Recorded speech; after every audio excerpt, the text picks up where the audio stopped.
Hey, everybody. Hello, hello, and welcome. Lesli Bitel here. And I've got a great topic lined up for you today and really an awesome guest. Oh my gosh, Angela Manderfeld. So happy to have you here today with me. Welcome. Thanks. Good to be here. Yeah. So, okay, guys, let me just kind of give you a quick overview of what we're going to be talking about today. I think you are going to really get a lot of value from spending some time with Angela and I here today because we're going to be talking about why RDs don't need to be scared of clients that are on insulin and really how to most effectively work with those types of clients. And specifically, we'll be talking about insulin pumps and a really cool topic around continuous glucose monitoring made simple. And really, the intention is to just help you actually better navigate and potentially better manage your clients that have either type 1 or type 2 diabetes, right? So, really excited about this. Let me just kind of give you all a quick overview on some of the things that we'll be talking about today. So, we're going to touch on how to help clients reduce the need for medications, increase their energy, and lower their blood sugar, which is awesome.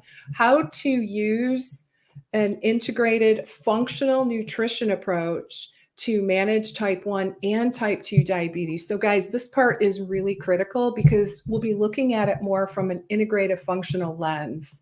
And little known tricks that RDs can teach their clients to get better results and exactly what to look for in a CGM reports as an RD. So we'll be taking a closer look at what the options are and specifically what you need to look for. All right. So Angela. So I've known Angela, gosh, for a long time now. She just told me that her son turned 9. I don't even know how that happened, right? He's almost to the double digits, right? Yeah. And Angela was a client of mine. Actually, she's currently in one of my courses, Lucrative Course Blueprint.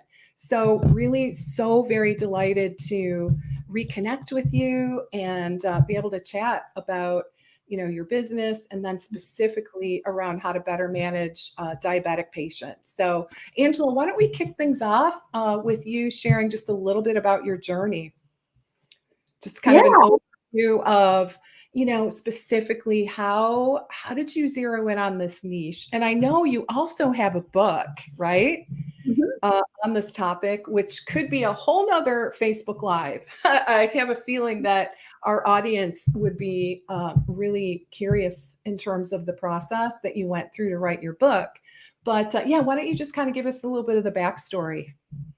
Yeah. So the backstory is I started working at a diabetes and nutrition center probably 20 plus years ago. And through that journey, I ended up working for a pretty well-known insulin pump company. So I did sales. I was the diabetes clinical manager for that pump company for a long time. So training doctors as well as patients on pumps and continuous glucose monitors, and then made my way back up to Alaska, where I currently live, and was working with the Alaska Native Tribal Health Consortium here in town. I loved my job. I got to travel all over Alaska, and it was amazing. But that little guy popped in the picture, and it was really challenging to be traveling so much and taking care of my little guy. So I decided I needed to do private practice and I needed to do something where I could be home. And so now I have a virtual private practice. And I think what got me into diabetes to begin with was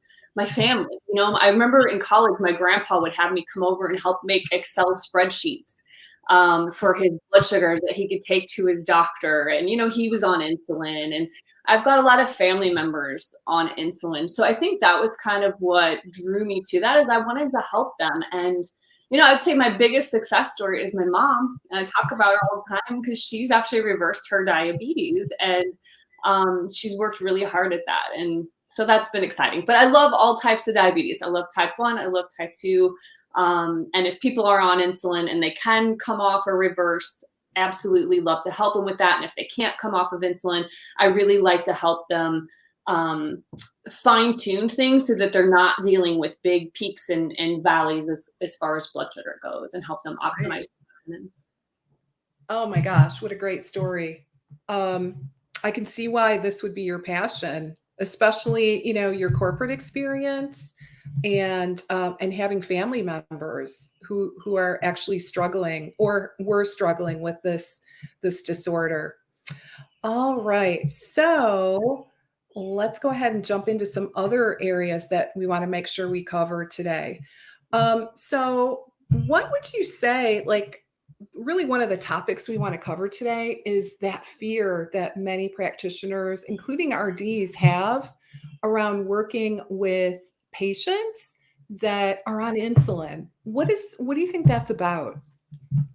You know, I think it's a couple things. You know, part of it is, you know, we know about insulin, but we don't know the exact mechanism of action. We don't always learn that in school. So when you present to a patient who's on insulin, you know, I used to feel this way. I always used to think they're going to know more than me, and they're going to think I'm not knowledgeable, and then I'm going to lose their trust, and they won't care, you know, what I say from here moving forward. And then the other piece, I think that dietitians, you know, even if you do have a decent understanding, I think a lot of times the worry of hypoglycemia, the patient is always worried about that, but also the dietitian is like, ooh, I hope I don't, because the goal, right, is helping them with their food and doing everything to get their blood sugar down, but we also don't want to cause them to go too low. So I think those two are some of the biggest fears that practitioners have in dealing with people on insulin. Yeah, that makes sense because it is a different animal, right? In terms of, yeah, just being really precise in managing those blood sugar levels. So what would you say you know, like, what are some of the basic tenets that practitioners need to really understand in order to help them feel more confident and comfortable in working with these patients? Yeah, well, I mean, if we think about it, our pancreas makes one type of insulin. And you know, there's tons of different types out there. We have basal insulin and we have bolus insulin. And if you're not familiar with those terms, the way I teach my clients is basal means base. It's the background insulin that we need to cover us, you know, in the absence of food. And then the bolus, I say think bowl, like we eat out of a bowl. Bolus is the insulin that we take for food or for correction. And, you know, our pancreas doesn't make like a long-acting insulin and a short. It makes one type of insulin and it delivers it on demand. So if you think about it that way, you know, that's how we want to try to approach insulin with our patients. And if they have to take multiple daily injections, you know, they've got their basal, but the bolus is what we can really help them out with in terms of, you know, matching it to the food that they eat, making sure that they have the right composition of food to get the best results and to not always have that spike in blood sugar. And I think the other thing that we really need to think about, especially from the integrative functional approach, is we need to improve insulin sensitivity, not just in people with type 2 diabetes, but also people with type 1 diabetes can also have insulin resistance. And this all goes back to gut health, as you all know, because I know you're passionate about this. But we do have to think about how can we optimize the patient's gut health, because if we can really foster that good bacteria and keep their gut health the way that it needs to be in good order and in good balance, they don't need as much insulin typically, and their body responds a lot differently to the food that they eat. So I think that's huge. Yeah. I mean, I gotta say that the gut health part, yeah, we're all passionate about that, I'm pretty sure. But I don't think that a lot, or maybe it's just me. Let me just say, maybe it's just me, but I wouldn't necessarily put those two things together, although it makes sense because gut health is related to everything. But it's just so interesting because it's definitely not the first thing I would think of, right? Is, you know, making that connection. And I wouldn't necessarily even think about trying to increase insulin sensitivities for type 1 diabetics. Like that wouldn't even occur to me. I'm not doing this work anymore, so it's been a while. But I guess my question is, when did we as a profession start to have more awareness around, the connection with gut health and diabetes and insulin control? I mean, I think it's been there for a while. It's always been out there, but I think probably in the last maybe 10 or so years, as like integrative functional nutrition is starting to, kind of rise up and people are starting to take notice. Because I know years ago when I would teach a diabetes class, never were we talking about gut bacteria. We were talking about the microbiome. There was none of that even mentioned. It was a carb is a carb is a carb. You get to eat this carbs at a meal. No, a carb is not a carb. It's not a carb. Quality is so important in managing blood sugar for the short term, as far as that spike goes, but also for the long-term health. Like just because somebody has diabetes doesn't mean, I guess what I tell people with diabetes is you don't have to eat any differently than me. Just because I don't have diabetes doesn't mean I can have a free-for-all with the gummy bears because, my pancreas can handle it. That's not good for my gut health, and that sets me up for problems later on. So I think that shift has been coming, for the past few years. But, we used to teach that as diabetes educators. Sure, you can eat whatever you want. Just keep it in that little carb budget. Right. Oh, no. Yeah, it's so different now. So would you say that that's kind of the core connection with as we look at diabetes management from an integrative functional perspective? Are there any other things that we need to be looking for, again, from that functional perspective, like inflammation, right? Just as another example. So what do you have to say about that? Yeah, absolutely. And I'll use different supplements and herbs with some of the patients, just depending on what their issue is. Like berberine, we know that that's a good antimicrobial. So if they do have some overgrowth of bad bacteria, it helps with that. But we also know that it works very similar to metformin as well. And so we get kind of a double benefit from using something like berberine. And that's probably one of the most common ones that are used. But, alpha lipoic acid, black cumin seed oil. I mean, there's so many different things out there. There's so many different herbs that can be used. But depending on the patient, because, we're not just looking with our blinders at the patient's diabetes. A lot of times people with diabetes have other stuff. They have thyroid stuff going on, or maybe they have another autoimmune disease, or, cholesterol, obviously, blood pressure. So, kind of thinking outside the box, thinking what we have to help support these patients. And it's not just like, I don't like just putting people on medicine, just like I don't want people just taking the supplement. We've got to really do the lifestyle approach as well.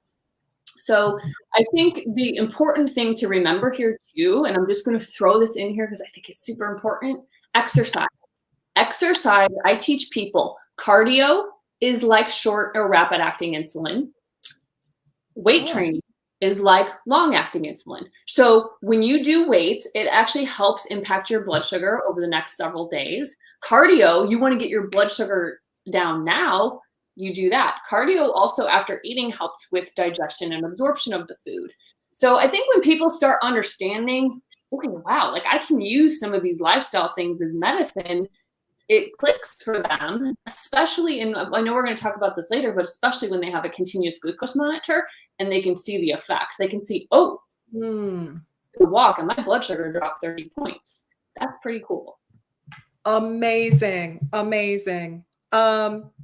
Okay, so I just want to mention, hey there, Karen, so good to have you. So this is my other amazing diabetes educator, shall we say, right? Like a really awesome practice where Karen is integrating on a regular basis the glucose monitoring, the continuous glucose monitoring tools. So anyway, so happy to have you here, Karen. Yeah, and so Karen says almost all of her new type 2 diabetes patients have dysbiosis and inflammation in their gut from probably, yeah, many years of eating processed food, right? So definitely a big connection there. And Karen also says she loves comparing, I love comparing exercise with insulin, combining maybe, right? Yeah. So super cool. And it's really quite fascinating what you shared, Angela, about the, more the strength-based training versus aerobic Right. exercise. And I think Fascinating. that's the key, because as we age, especially a lot of the patients, 40s, 50s, 60s, as testosterone decreases, as estrogen decreases, insulin resistance increases, even in people that don't have diabetes. So that exercise piece, like, that really is an important piece, especially the resistance training. Yeah. Yeah. It's great. It's such, because, you just think, okay, well, just walk every day, right? Which is awesome if you're doing that. But based on what I'm hearing, it's better to mix it up, right? It's even better if you get a combination of different types of exercise to, to the extent possible, modify the type of insulin that's actually released, long acting versus short acting, right? Absolutely. So cool. Oh my gosh. So cool. That's a really great tip. So let's talk a little bit about the world of insulin pumps, shall we? So what would you say? Like, so how long ago was it since you've worked in that area, selling and training other practitioners on insulin pumps? How long has that been? It was probably 13 years ago that I worked, for corporate America. And then I've just been training as a consultant, patients on pumps since then. Yeah. And, Still doing it? You're still training patients, right? yeah. Okay. Still training patients on pumps. And, I remember when the integrated system came out, like I'll be honest, I think I almost cried a little bit. I was like, oh my gosh, like, this is the coolest thing ever. And I know it's only going to get better, but like, the technology kept coming out. And we're like, okay, it's got this suspend on low, but big deal. I'm already low and the blood sugar, now it's going to beep at me. How helpful is that? And then it got to where the pump would suspend the insulin before a patient got low.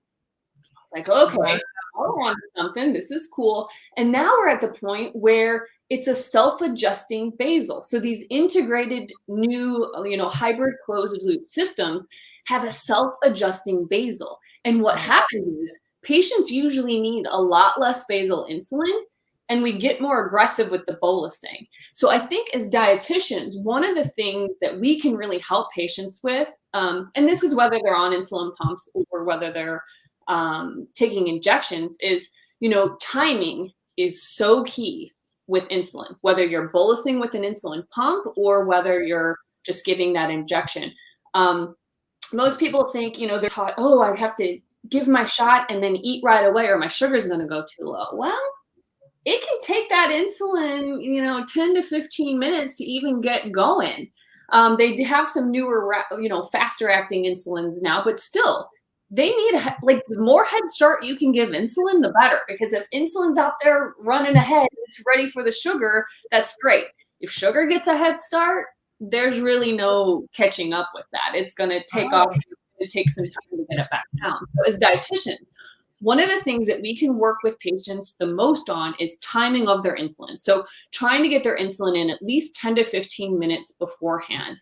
If their blood sugar is high to begin with, before they go into a meal, they can bolus 30, 40 minutes before they start eating. Because think about it, if your sugar's at 200, you only wait 10 minutes and then you add more carbohydrate, what's going to happen? Your sugar's just going to go that much higher.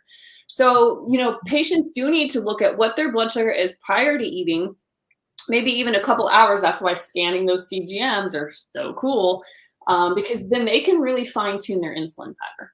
So I usually tell my patients, if 80% of the time you can get that bolus in and give that insulin a head start, we're in a really good place. And the times that you forget, a trick that you can use is you can eat your protein and your vegetables first, have your carbohydrates last. That buys you some time. And there's been studies that show, even if you don't take insulin, if you eat your proteins and vegetables first, you might have like a 40% lower spike in blood sugar than if you were to eat those carbohydrates first. So that's where we know the makeup of our meal, eating more fiber, eating more fat, making sure that protein is there, is super important, not only for our gut health, but also in preventing that post-meal spike.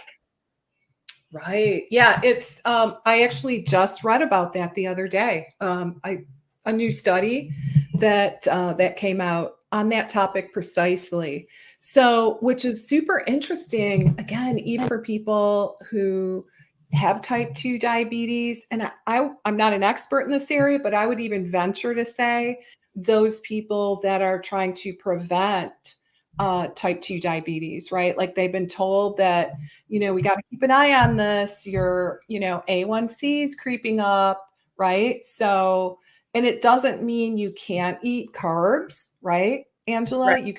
And it's not like you have to don't eat, what diet was that years ago? I don't know if it was it Atkins? I'm not sure, but wasn't there a diet, like one of the diet fads years ago where they're like, don't ever eat carbs and, protein at the same meal? It's not like that. It's just eat your protein and fat first, or your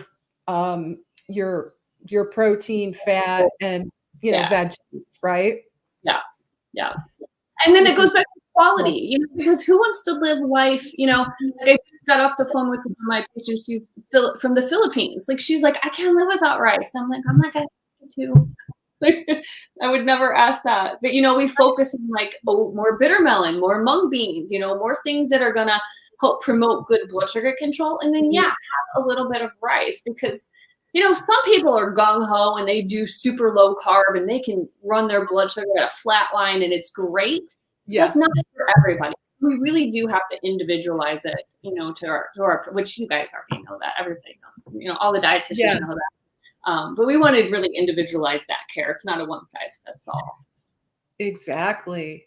So, so any other tips that you want to share in terms of ideas that we can share with our clients and patients in terms of, dietary modifications? Yeah. So there's a couple observations that I've made. I don't have any study that supports this, but especially with my patients on pumps, because I can see how many carbohydrates they ate, how much insulin they gave, and I can see what happens with their blood sugar. It is rare that I can watch a patient eat a typical standard American diet meal that exceeds 70-ish carbs or higher and not get a crazy high spike in their blood sugar. It's rare. I tell people, look, if you're not gonna optimize your food, really focus on high fiber, try to get at least 10 grams of fiber per meal, then maybe don't go over 60 carbs per meal, because there's no way to stop that train. It just goes up. Yep. So when I see my patients putting 70 carbs in, 100 carbs at a time, I'm like, okay, we might just need to cut the portions a little bit.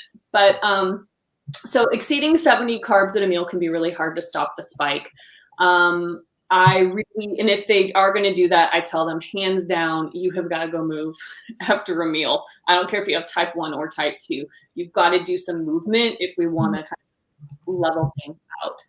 I think the other really important thing is not only the timing that we talked about earlier, but really teaching patients about insulin. So when they take that shot of rapid acting insulin, it peaks at about an hour and a half to 2 hours, but it has a mechanism of action that can last up to 4 or 6 hours even. Some people metabolize it faster, but you have to remember that. So if a patient gives a shot of insulin and they think, oh, I'm going to do low carb, I'm going to do this, and they're like, yeah, my blood sugar only went up 30 points after I ate at the peak. Yay, that's good. But let's think about this. You just took insulin. It's going to last 4 hours. And if you only went up 30 points and maybe your blood sugar's at 130 post-meal, you still have active insulin in your body. So there's a pretty good chance in the next few hours you're going to have a low blood sugar. So that is something that we can help patients with, especially if they have a continuous glucose monitor. Because I do teach patients, if they're going to do paired testing, like checking before they eat, checking 2 hours after, a 30 to 50 point increase is a decent expectation. You know, it doesn't have to be perfect. But if they give a shot and they only go up 30, so maybe they started at 100, they ended at 130 at 2 hours, there's a good chance they're going to drop probably pretty low. So that might be something where you can help them. If you or the patient has the ability to adjust their insulin a little bit, you might want to say, okay, we know that you're more sensitive to insulin now after we've been working together, and maybe you need a little less insulin, because that's where that hypoglycemia fear comes in. Because when a dietitian or other practitioner is really good at their job and helps the patient eat healthy, if you don't adjust that insulin so that they're getting less, we're setting them up for failure. They're always going to get a low blood sugar, they're going to have to treat it, and then everybody's going to get frustrated. Such good, just great information and great strategies. I know we're getting quite a few questions, so I'm going to circle back to the questions in just a moment. What I'd like to do is talk a little bit about the continuous glucose monitoring and just, try to get a sense of what your thoughts are with that, and then go a little deeper in terms of how to find the best fit, and really anything else that you can share about that topic. I know for sure that this is a super, super hot topic. Oh, I think you're on mute, Leslie. I'm not sure what happened there. Okay, I'm back. Yeah, it's a really hot topic. And so, yeah, anything that you can share around that, how to use it, where to get it, what to look for, and even how to go about, getting it easily for the patient. Because what I understand, and actually I've gone through this process, I don't have diabetes, but I was curious. And so I haven't actually used it yet, but I do have one of the monitors. So, and it, my doctor was fine with it. But what I've heard is sometimes doctors aren't okay with it. Like they just don't want to be bothered. So I know that's a handful or a mouthful, right? A lot of different things to cover, but what are your thoughts? So CGMs, hands down, anyone with pre-diabetes or diabetes should experience it. I'm not saying pre-diabetes needs to use it every day of their life, but they at least need to do a trial with it. A lot of doctors' offices are able to give out like a Dexcom trial or a Libre trial, because a lot of these continuous glucose monitors now, you just need the sensor to pop on the arm and you can put the app on your phone and scan it, or the transmitter talks to the phone. So as far as technology, it actually is very simple. I have no vested interest in any of these companies, but I will hands down say the Libre is so freaking easy. It's like a little stamp. You stamp it on your arm, you put the app on your phone, you scan it. It's super simple. But Dexcom has a good one. Medtronic has a Guardian Connect, that sensor that's good. But I would say like if somebody's just going to do a trial, the Libre is absolutely the easiest one to use. Okay. It's pretty easy. You ask your doctor. Like if you might want to question your doctor if they're not giving you what you, especially if you're trying to do something good for your health, like what would be their reasoning for not prescribing that for you, or at least giving you a sample. But yeah, you could just ask. And a lot of times, if you have pre-diabetes, it might not pay for it. And even with type 2, it might not pay for it. So the Libre is the cheapest. I think, the price changes a little bit, but you could probably get a sensor for 2 weeks for maybe $50, $60. Kind of depends on where you live, but it's not that expensive to pay out of pocket, especially if you don't buy the reader. Just use your phone app. You don't need a reader. Okay. Yeah, because that would save you anywhere from $60. It was at least 200. So I must have gotten the reader too. Yeah. So, and it depends on how many sensors you get. So I would say just have somebody start with 1 or 2, because a sensor will last about 2 weeks. Yeah, so that's the place to start. And then If you get the opportunity to review it with the patient, I always do screen share, because we're on Zoom, and I show them, I look at their 2-week averages first, and I say, oh, look how you're improving each week. And then we dive in and look at the main picture. And there's something called TIR, time in range. Oh. My patients, at the very beginning, our first goal is to get you to 70 to 80% of the time in range. Once we do that, then we can start fine-tuning things. Obviously, we don't want any lows, but definitely under 5% lows. Like I said, I don't want any lows, so we need to address them first if there are lows. But I will say sometimes if people lay on the sensor, like in the middle of the night, it'll show their blood sugar goes to 40. Oh. You probably didn't. I tell them, unless you're shaky, dizzy, sweaty, and you feel symptoms, it could have been you just put pressure on it. That interstitial fluid couldn't flow over the sensor, and it showed up as a 40. But sometimes those are mistakes. But patients need to obviously take the data and also pay attention to how they feel.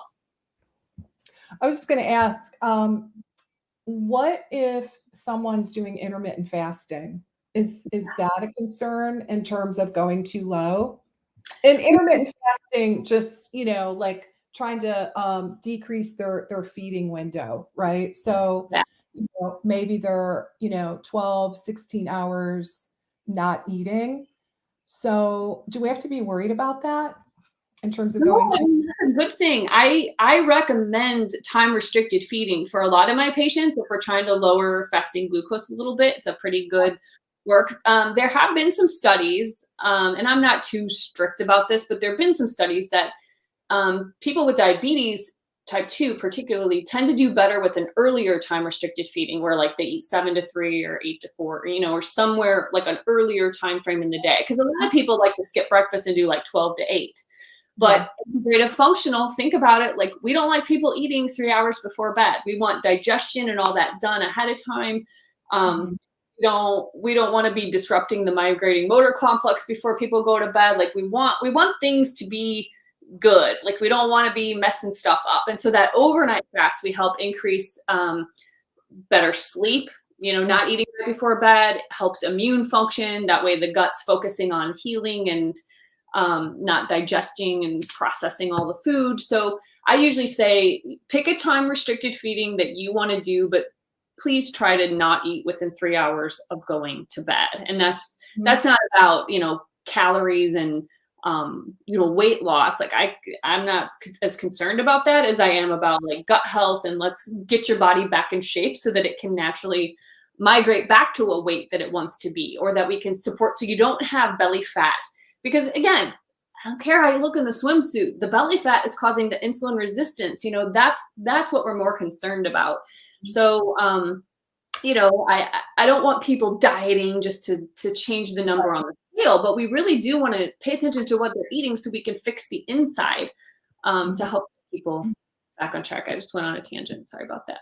Yeah, no, it's great. It's so helpful. So basically then, like, okay to like, because a lot of times people say, well, I get so hungry. Is that gonna, I just think that some people are afraid of letting themselves get hungry, especially if they're trying to reduce that eating window.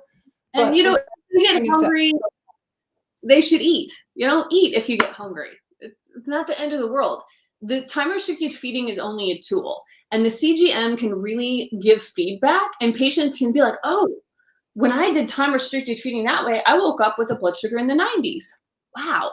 That kind of reinforces things. And then we teach them, okay, higher fiber dinner, making sure you have enough fat and protein at dinner. And then maybe don't stay up till midnight if you eat dinner at 6, because, sleeping is important to our gut health and our diabetes control and all that. So that's another piece to talk about.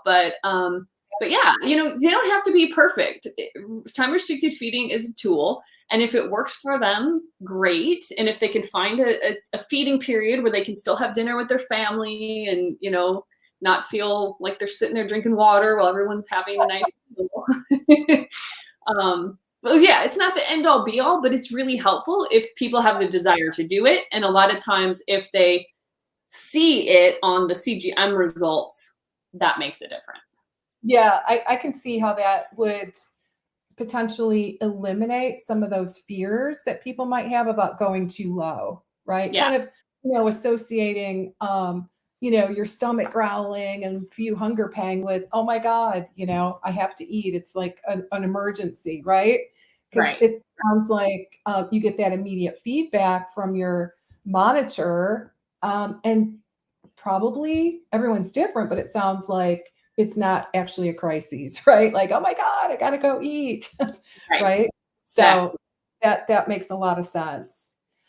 So yeah, so what else can you share about these glucose monitors? I guess specifically, what about the reports?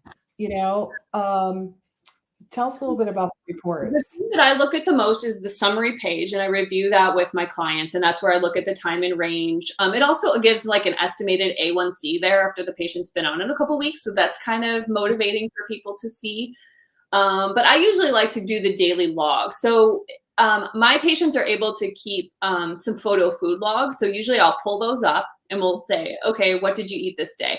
I should note that in the Libre, some of them you can actually keep track of like what I ate. They can make little notes and it'll show up underneath the graph so that people can see the cause and effect, because that is the most important. This is the best educational tool we have ever had in the history of diabetes education. Like it is amazing. And I can't tell you how quickly people respond to it and start making changes because they see those numbers and they're like, whoa, once it's in their face, they want to make the changes. And then once they see that, oh, when I eat that, my sugar go up to 250. I'm never eating that again. Yeah. And then we talk about, well, if that's a favorite food, how could you eat that? Like still have a little bit and not have your blood sugar go as high? Like what tools could we use to make sure that you can still enjoy your favorite foods occasionally, but not have it go up to 250? And I think people appreciate that. And it really helps with the long-term sustainability of making these changes and managing their diabetes. But nothing is more powerful than a CGM when it comes to diabetes. Yeah. Oh my gosh. What a great tool. Yeah. Didn't have that back when I went to school. No, Right? no. Like, yeah, it was just, oh my God. Remember the diet patterns? Like that's pretty much all we had. Yep. Here's The here's changes, the ADA diet. yes. Oh my God. Yeah. Everyone was on an 1800 ADA diet back in the day, right? Like Mhm. that was it. That's all we had, people. Thank Yeah. God things have changed for the better. Okay, let's take a look at some of these comments. So, okay, so someone asked, and I'm sorry I can't see your name because, yeah, Facebook has some funky rules. Are there any resources for analyzing and evaluating the data that can be shared? So, do you have any resources on that component? Kind of, taking the data that you're getting Yeah. and and Company has something for usually for healthcare professionals. I've got this one sitting on my desk, but this one, it's put out. This one is put out by Medtronic, and they have like a guide for how to read it. I'm sure Freestyle Libre, if you go on their website under the healthcare professionals, they have a guide on step by step what to look for.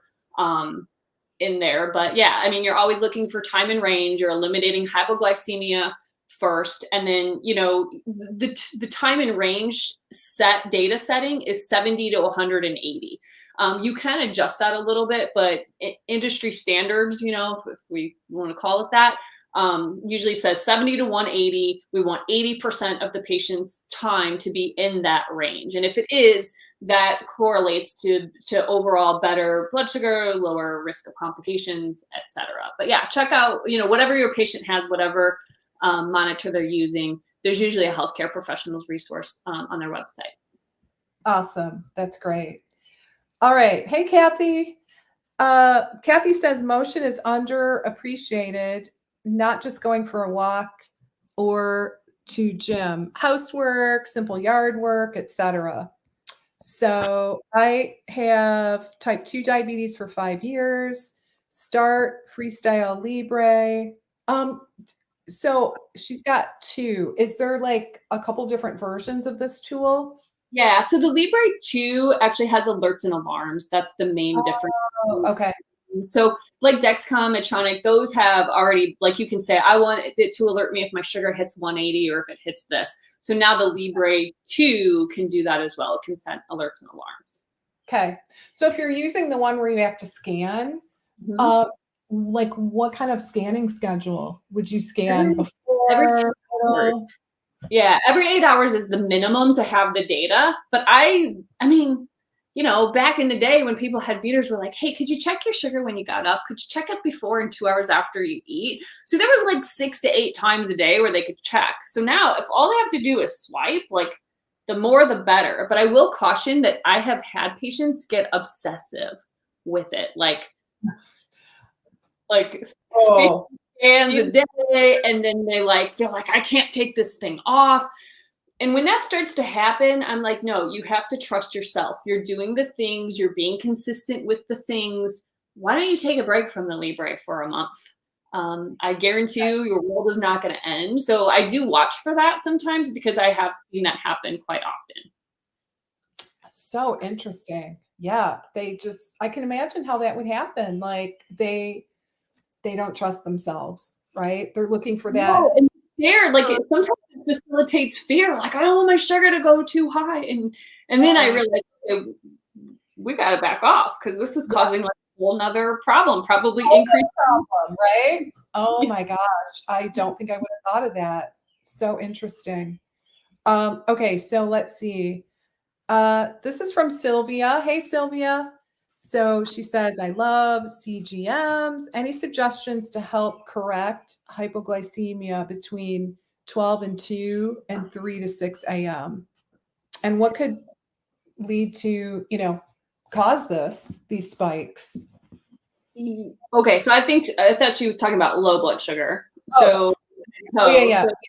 you know, there's so many things. Like part of that could be, if they're on insulin, which I'll assume they're on insulin, are they snacking before bed and taking a shot? Sometimes people need a higher carb ratio before bed. So higher carb ratio means they actually get less insulin for a snack. So, if they're having a snack at 10 and they're getting a low around 12 or 2, I would look at that first and maybe recommend, hey, what if we tried time restricted feeding, go to 12 to 13 hours without eating.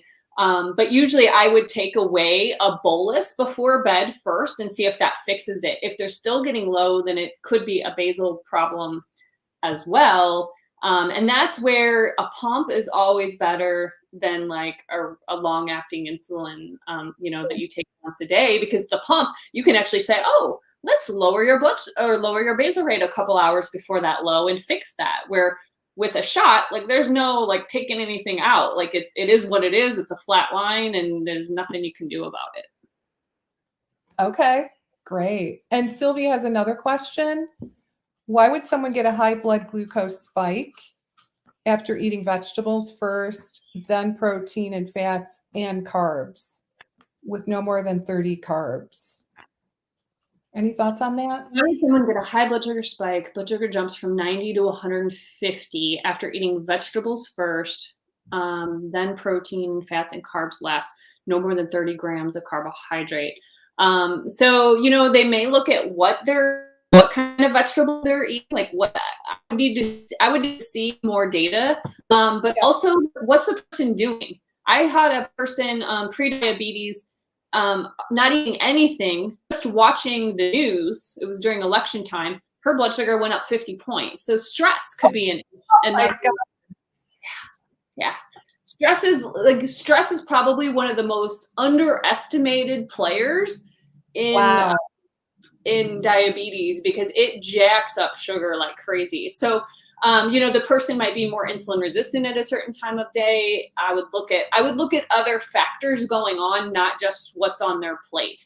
And then also, what are they doing after they eat? Are they sitting and watching some television or reading? Or are they, like Kathy was saying, are they moving around their house, doing some yard work, doing some chores? Yeah. Like those would be the things I would look at. And what about caffeine? Caffeine creates insulin resistance. So I see this a lot in my patients that get up and drink coffee in the morning. So they'll wake up, they drink coffee, and their sugar, like it'll just starts, and you'll see this on the CGM. So some of my type 1 patients, if they start their day with coffee and nothing else, I actually have them give insulin for it. I'll say put in 10 carbs or 20 carbs, depending on their current situation, and they'll give a bolus for their coffee, even if they don't put sugar in it. Even, what about, even if it's black, like not even, Sugar. any kind of Milk, no sugar, nothing. Black coffee, I've had it spike, and I've even had people take vitamins, like some chewy, like one of my patient had gastric bypass and she had to take a whole bunch of vitamins in the morning, and they made her sugar go up, so she had to get bolus for those too. Jeez. Okay. Yeah. Someone just brought that to my attention recently about caffeine. I never would have thought of that. Yep. Okay. So I've seen someone with slightly elevated blood sugar in the morning, but tightly controlled throughout the day. Why do you think their fasting is elevated? Yeah, so that's usually a hormone thing. You know, our body starts waking our up between 4 and 8 a.m. It starts releasing the hormones to wake it up. And those wake up hormones always push insulin away. They're like, we ain't got time for you. We got our job. And so insulin is more, your resistance is higher there first thing in the morning because all of those other hormones are active. So what ends up happening is, they call it dawn phenomenon. We notice that the blood sugar starts to creep up. Sometimes cortisol, you know, that's the main one, but that can, depending on if people are highly stressed, sometimes they also wake up with a higher morning blood sugar. And then even after, throughout the day, even after eating, and then sometimes if they eat before bed, sometimes blood sugar is a little bit. But 70, in my world, 90 to 105 in the morning is like, wow, great, you're doing awesome. Yeah, you wake up at 300. So like 90 to 105 looks pretty good to me. So yeah. So yeah, I know Karen's favorite is the Libre by Yeah. far, right? Yeah. Oh yeah. What do you say about that? It's real, right?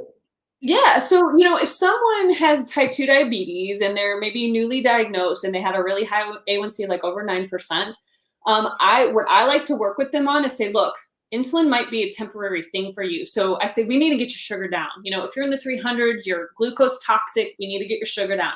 So we may use insulin for a little while. And yeah, insulin is a fat storing hormone. And I explain that to them. So I say, you know, if we can get you more sensitive to your insulin, you know, through food changes, through exercise, and we're able to reduce the amount of insulin that you need, you know, weight gain won't be as big of a deal. But there's a couple things. When blood sugar starts to get more regulated, when it starts to come down, people gain weight because, you know, before, if their sugar's crazy high, they're peeing out all that sugar. And so, yeah, it's a great weight loss plan, but not great for the cells, not great for the body. So, so I would usually have, I'm not saying I start them on Ozempic, I don't have that ability, but like a GLP-1 receptor agonist, I would have them try that because that can work as good or better than insulin. And it works in a bunch of different areas. It helps decrease appetite, helps the body make and use insulin correctly. So, you know, that's only a once a week shot. So usually there's a way, if their sugar is high, where there's a will, there's a way. We can usually get them off insulin, at least for a little while, unless they have type 1, of course. Okay. So are you good with a couple more questions, Angela? Yeah. Okay, sure. Awesome. Okay, so this is from Kathy. Let's see. So she has a question about insurance and cost price varies for sensors. A public service announcement that it varies and where you get your Libre can make a difference. So maybe shop around, but she says from her local pharmacy, she can get 2 sensors for $75. Oh, okay. Got it. Okay. That's awesome. Thanks, Kathy. Okay. Let's see. Yeah. Okay. So great questions, guys. Really good questions. All right. So, gosh, time flies, doesn't it? um, Have fun. I know. Oops, let me take this down. Let's see here. Let's see if I can. I don't know why it's. Oh well, I must have done something. I don't know what I did, but it's not letting me remove that. Oh well, we'll keep it up. It's a service announcement, right? Yeah, yeah. So, all right, awesome. So, yeah, as we start to wrap up then today, is there any kind of final words of wisdom that you'd like to share today? I would say when you're working with people with diabetes, integrative function, it goes back to gut healing. If somebody type 1 is an autoimmune disease, so we're healing gut. Type 2, not an autoimmune disease, but definitely originates from some sort of dysbiosis in the gut. So, just focusing on the fiber, focusing on the healthy fats, and then meeting patients where they're at. If Leslie doesn't mind, I'm going to do a shameless plug. I've got my book, my Yeah, Outsmart Your Diabetes I, book. I hope you do. Absolutely. But I do cover a lot about medications in here. I cover a lot about supplements, but it was written for people who have diabetes. It's available on Amazon. Yeah, tell us the name of it. Yeah, it's Outsmart Your Diabetes, a step-by-step guide to reversing type 2 diabetes. Okay. Yeah, highly recommend. Awesome. All right, guys, did you get that name? Outsmart Your Diabetes. And awesome, it's available on Amazon. That makes it easy, right? Yep. Great.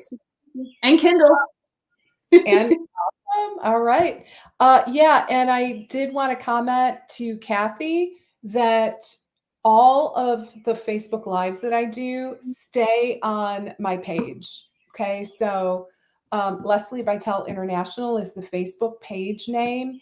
You can also catch it on YouTube. Okay, because we are live streaming on YouTube and actually also on LinkedIn. So technology, right? I can stream in a whole bunch of places at once. So yeah, so feel free to grab the replay. And yeah, so all right. Well, this was so fantastic, Angela. We got lots of awesome comments here. Really very much appreciate all of your insight and your wisdom in this area. And I think everyone just got a ton of value. So really, really appreciate that. So great seeing you again. Been way too long. So yeah, just so happy to reconnect and have a chance to talk about this topic. So, all right. So I guess the other thing we probably should share is, yeah, that's right. That's right, Kathy. So, yep. But Lesli Bitel, yep, that's exactly right. YouTube, LinkedIn, Lesli Bitel International. And also, I am streaming in my private Facebook group. So I have one group in particular that might be a good fit. And that is, it's got a long name, Integrative Functional Dietitian Nutritionist. How's that for a name, right? So yeah, you can also grab all the replays there as well. All right, guys. So awesome. So good to see you, Angela. Really, again, really very much appreciate your time. Thanks for joining us. And guys, any other questions that come up, feel free to post in the comments and I'll circle back around, check out the questions. I'll answer what I can. And not a bad idea to tag Angela as well, seeing that she's really the expert in this particular area. And Angela, your website is outsmartyourdiabetes.com, right? Yep. All right.